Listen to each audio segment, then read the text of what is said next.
Welcome to QNN news. నేను మీ శ్రీనివాస్. నిజం చెప్పే దమ్ము మీకుందా? నిజం రాసే సత్తా మాకుంది. ప్రాంతం ఏదైనా, వార్త ఏదైనా క్షణంలో మీ ముందుంచే ఏకైక న్యూస్ ఛానల్ మీ QNN న్యూస్ ఛానల్. విజయనగరం జిల్లా శృంగవరపు నియోజకవర్గం ఎమ్మెల్యే కోల లలిత కుమారి సహాయం పట్ల ఆశిస్తున్న గర్భిణీ స్త్రీలు మరియు ప్రజానికం ఈరోజు ఎస్కోట మండలం ఎస్కోట పట్టణ కేంద్రంలో గల స్థానిక ప్రభుత్వ హాస్పిటల్లో గర్భిణీ స్త్రీలు మరియు చిన్నపిల్లల కొరకు 2 వాటర్ గేజర్స్ ను అందజేసిన శృంగవరపుకోట నియోజకవర్గం ఎమ్మెల్యే కోల లలిత కుమారి.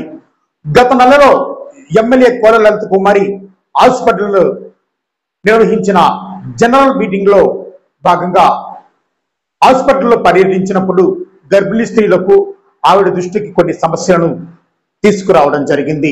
తక్షణమే వాటిని పరిష్కరిస్తానని ఇచ్చిన హామీలో భాగంగా ఈరోజు Shri Gurudeva charitable trust chairman Raparthi Jagadish Babu సహకారంతో సుమారు 60,000 రూపాయల విలువ కలిగినటువంటి 2 వాటర్ గీజర్స్ ను ఎమ్మెల్యే తన చేతుల మీదుగా హాస్పిటల్ సిబ్బందికి ఇవ్వడం జరిగింది.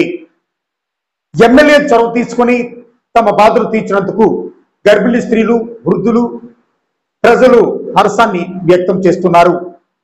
ఈ యొక్క కార్యక్రమంలో మండల పార్టీ అధ్యక్షుడు జిఎస్ నాయుడు, మాజీ ఎంపీపీ రెడ్డి వెంకన్న, పట్టణ పార్టీ అధ్యక్షులు మల్లేశ్వరరావు, ఉపాధ్యక్షులు Kotturi Appalaraju, cluster incharge Kapugandi Vasu, ITDP రాష్ట్ర కార్యదర్శి చక్క కిరణ్ కుమార్, అనకాపల్లి చెల్లయ్య, వాకాడ బాలు, సరిపల్లి రామకృష్ణ, భోజంక జ్యోతి, బండారు నాయుడు, హైటెక్ సురేష్, బిశెట్టి మోహన్ రవి మరియు తెలుగుదేశం పార్టీ నాయకులు, కార్యకర్తలు, మహిళలు తదితరులు ఈ యొక్క కార్యక్రమంలో పాల్గొన్నారు.